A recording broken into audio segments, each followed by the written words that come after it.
In the year 1926, George S. Clason wrote the book The Richest Man in Babylon. The ideologies in this book are based on the principles and parables of the ancient Babylonians.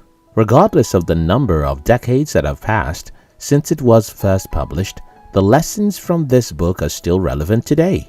In this video, I will share with you 10 best ideas from the book The Richest Man in Babylon. 1. Save a portion of your earnings. In the book The Richest Man in Babylon, a tale was narrated about a certain rich man, Arcad, who was invited to teach his fellow men how to amass wealth. The first lesson that Arcad taught his students was, for every 10 coins thou placest within thy purse, take out 1 for use but 9. Thy purse will start to fatten at once, and its increasing weight will feel good in thy hand and bring satisfaction to thy soul. When it comes to saving, there are 2 categories of people. The first set is those who spend first and save what is left, whereas the second kind of people save foremost and spend what is left. Almost 80% of Americans live on a paycheck. That is, they follow the first approach, savings equals income minus expenses. However, the interpretation of the above lesson is that for every amount earned, you should learn to put out a portion, 10%, for yourself first. This concept is known as paying yourself. Many people save, but only few people pay themselves first. This book teaches us that we should learn to see the value of your work and prioritize paying yourself first. 2. Know the difference between your necessary expense and mere desires. Budget thy expenses that thou mayest have coins to pay for thy necessities. Pay for thy enjoyments and gratify your worthwhile desires without spending more than 9/10 of thy earnings. In this book, George Clason noted that people feel like their income is not enough to cover all their expenses because they confuse necessary expenditures with desires. When you cannot differentiate between your wants and your necessities, even if you receive a higher wage, you will always be in a position where your supposed necessary expenses proliferates to equal your income. This book suggests that you will be able to separate your needs from your wants through budgeting, so that you can spend only on the things that matter and live within your means. 3. Make your money multiply. Put each coin to labor in that it may reproduce its kind, even as the flocks of the field, and help bring to thee income, a stream of wealth that shall constantly flow into thy purse. The wise Babylonians saw money as a seed, which, if planted correctly, can give you a fortune. In order to multiply your money, you must make it work for you. If you would desire to be wealthy, then you must earn beyond your income. Instead of spending money to acquire depreciating assets like cars and big houses, this book advises that you invest in assets that will appreciate, like stocks, real estate, and building a side business. These passive long-term income streams will eventually generate money for you to live off when you are no longer strong enough to work for long hours.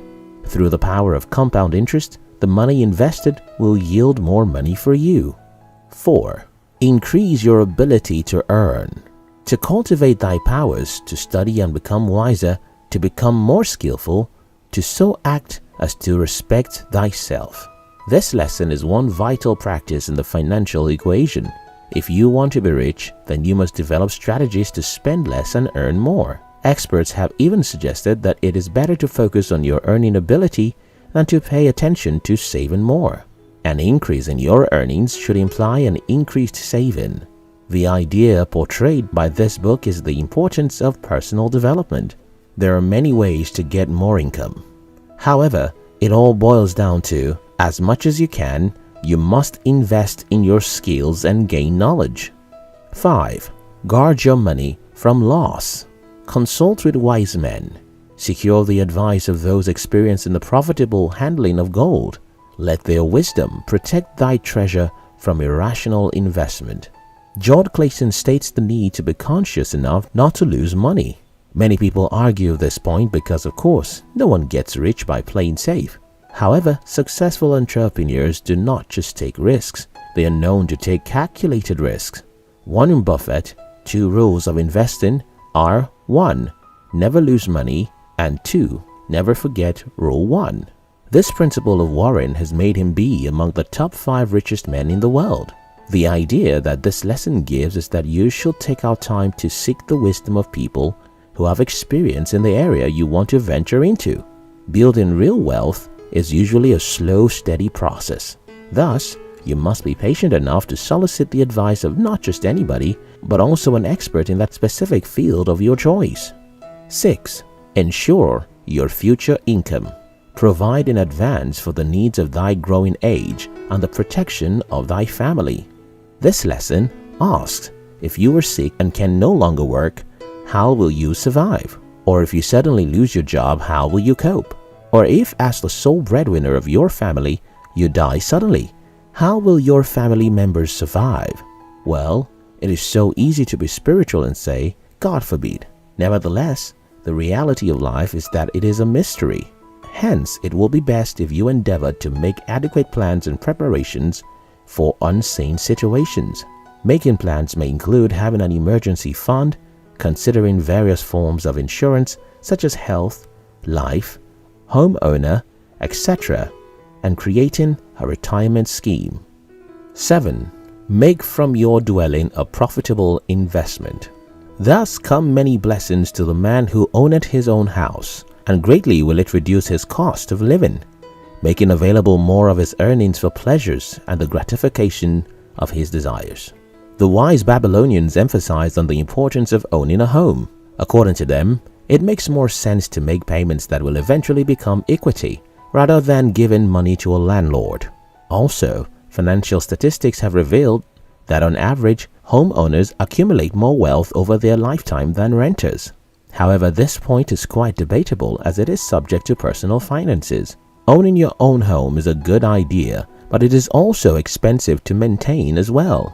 Thus, you must think carefully and choose only the method that makes sense for you at this point. 8. Good luck favors only those who take action. Opportunity is a haughty goddess who wastes no time with those who are unprepared, and good luck waits to come to the man who accepts an opportunity.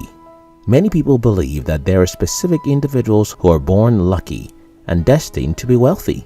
They assume that luck is a supernatural force, continually working in secret to weigh the scales down on one side or another. This book disputes that assumption and proposes that those who are favored are the ones who were able to see opportunities and take action. It iterates that only those who are hardworking will receive the reward of good luck. If you want to be successful, then you must always be prepared to grasp opportunity by the horns and move towards gratifying our deepest desires. Only then will you be able to attract good luck. 9. Pay off your debts. No man respects himself if he does not pay his debts. The book suggests that you must try as much as you can to stay away from debts. It points out that debt can be avoided if spending is controlled, and debt already accrued can be easily wiped out with consistency and discipline. Through one of the ancient Babylonian stories, George explains that the best debt solution is not to run away, but to face it. Get a list of people you owe, meet with them, and solicit their patience. Afterwards, you must develop a strategy for the repayment and stick to it. A practical method to pay off debt is to live on 70% of what you make. Save 10% for yourself. Use the remaining 20% to repay your debts. 10. Learning how to build and sustain wealth is more important than being wealthy. A man's wealth is not in the coins he carries in his purse. It is in the income he buildeth, the golden stream that continually floweth into his purse and keepeth it always bulging. This lesson summarizes all other ideas contained in this book. You are probably confused about the difference between building wealth and being wealthy. Well, here is what I mean. If, for instance, two people have an equal amount of wealth, let's say $100 million. While one builds his wealth over 20 years by starting and growing a successful business and wisely investing his profits, the other won the lottery a few weeks ago. If both of these people suddenly lost all of their money, who do you think would have a better chance of rebuilding their wealth? Yes, you guessed correctly. The former has a higher probability of acquiring wealth again than the latter. Learning the habits that lead to wealth is an essential skill that will pay many dividends, irrespective of the amount of money you have at the moment. Babylon was the wealthiest city in the world at the time of its height because its people appreciated the value of money. If you want to amass wealth, then you must understand and abide by the laws of money.